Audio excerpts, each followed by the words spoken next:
points. And this is really good reservoir here. This point here is 13 Darcy's of permeability. This is kind of like Johann Schwerter type reservoir. This is a picture of the core. You can actually blow through the core and feel your breath come out on the other side. So that's good permeability. If that can happen, the oil will go through there very well.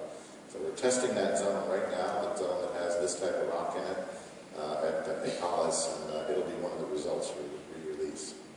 So as far as press releases on our existing wells, I think we're going to probably put one out before the end of the month.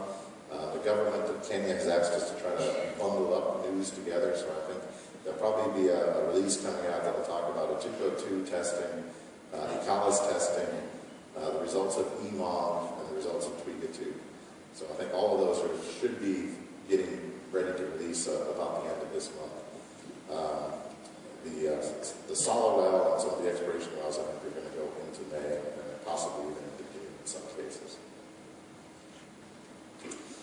The resource report is going to be one of the bigger drivers of things. And one of the reasons I say that is because the resource report we've got now is only on these 3 fields.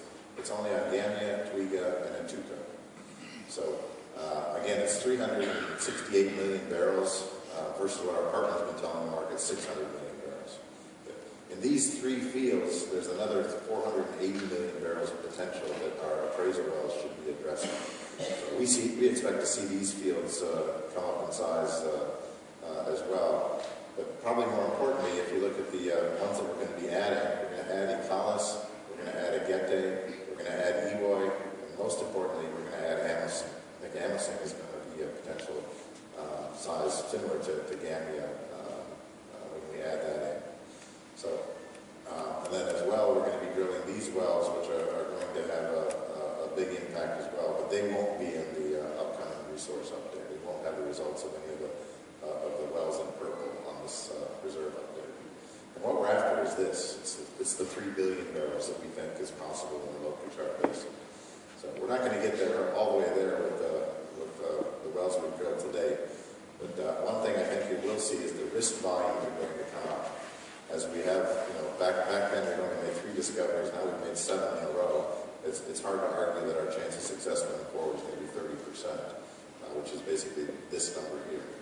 So I think we're seeing good movement on this, and I think we'll be pleasantly surprised hopefully when we see the resource numbers come out. But again, I think the sexiest thing we're going to do is drill these basin openers. So the Sala well is drilling right now. We're about 1,500 meters in that well, and we're just getting down to where it's closed. It's looking, we're sitting right on top of where we think the reservoirs are. So in the next week or so, this is going to be a very interesting well. The other well it's about to spud is the Shamila, as I said.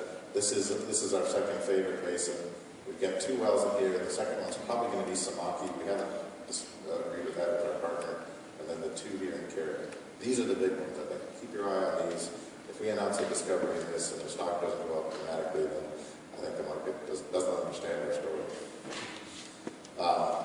Why do we like the Chuba here second best? Well, number one, it's a very big basin. It's actually a little bit bigger than the Lokichar Basin. It's got 2 big deep holes in it, one here and one here that we think are capable of generating hydrocarbons. And most importantly, there's a slew of prospects here. We've got a string of pearls up here in the northern part of the basin. We've got a string of pure pearls down here in the southeastern part of the basin. We're going to be drilling this one first, Shamila, which should unlock that potential. We're drilling this one second, Jardine, which will be a test of this. And then, as I said, if those are successful, we'll just keep that right there. We'll just keep drilling out these prospects. And what we like about them is they have bright spots. The bright spots are seismic amplitudes, which some of you may know and some of you may not. Basically, are just direct indicators of hydrocarbons. Seismic waves can't go through oil and gas the way they go through liquids and rock. So when there's an oil and gas field, you see what's called a brightening event. You see how these markers get really bright over the top of this. And it follows the structure, and this indicates, this is to us is a direct indicator that there's hydrocarbons in it. Whether it's gas or oil, what the saturation is, what the reservoir is, that we don't know. That we have lot of encouragement when we see these bright spots that there actually are oil fields there. So this is the first one we're drilling, Shamila, which looks an awful lot like our Gambia, Twiga type prospects. One of the early ones we'll drill here is Sela, where you can see these are bright spots on every one of these fault blocks. You see it here as well. And then Gardine, which is this guy here. This is the second well we're going to drill. So we're quite hopeful on this one. I think Tullow guys are telling us that they think that this is a very low risk basin, but we have to drill the wells. You learn a lot, and one thing I can guarantee you, it won't be exactly as we expect. Could be better, could be worse, but very, very seldom you get exactly what you expect. But I think we will be very disappointed if we don't have hydrocarbons. And that's the key to this. We may not have thick reservoirs, but if we've got hydrocarbons, there will be reservoirs developed in a basin this size, and we've got enough prospects that we can move around. But the source rocks are the key. If we have source rocks, this is going to be a big basin.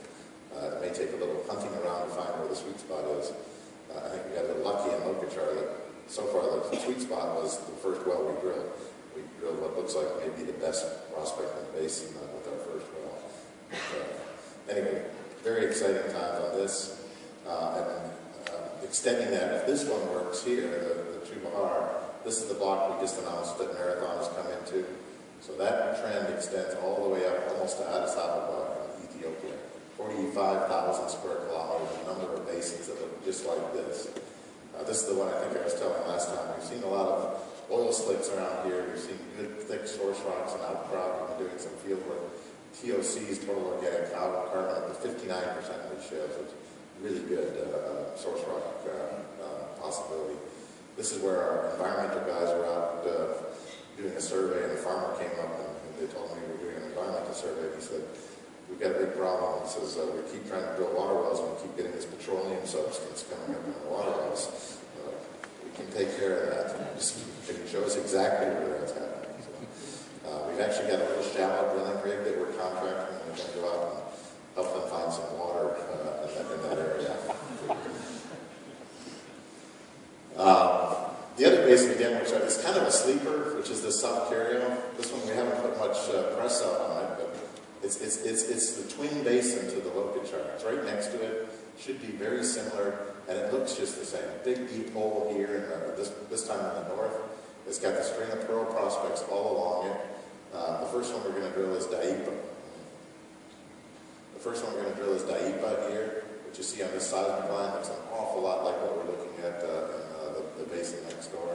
Again, it looks like there's some bright spots on it that could indicate hydrocarbons. And a good slew of prospects. So we're preparing that location right now. It should spud in the second quarter. Again, if we prove this system working, there's a lot of running room here. This is what we used to call Mamba, which is the biggest prospect in our inventory, billion-barrel potential on its own. So once we prove this thing here, Mamba will be on our list. Also, if we move to the north of this basin, this is kind of at the northern tip of this basin, we've got this one called Adzay, which is a little different looking prospect than most of ours. It's a simple four-way dip closed anticline.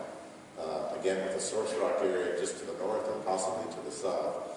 It's got really nice closure in four-way. We think this is the Pliocene-Miocene volcanic. So the main reservoir targets are actually going to be down here. With a good dice rollover, and we'll drill that right after Daipa. So keep your eye on those two wells. Those are going to be two very interesting wells going forward.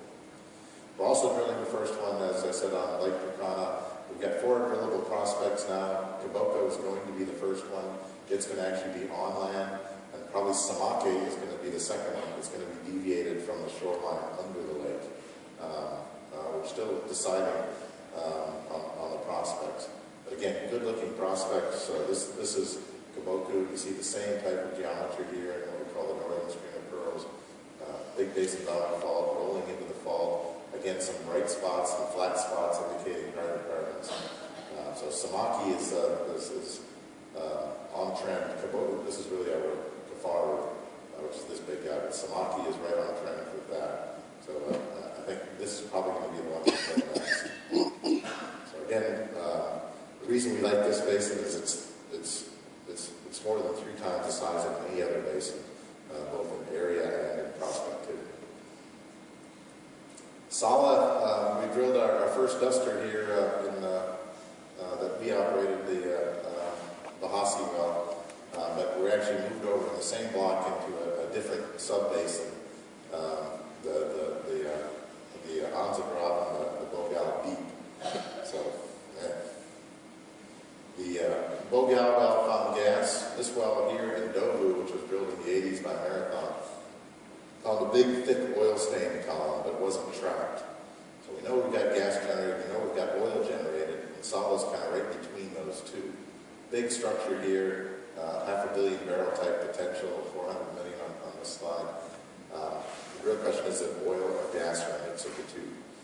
This one does have a risk of being gas, but gas is not necessarily bad mix here.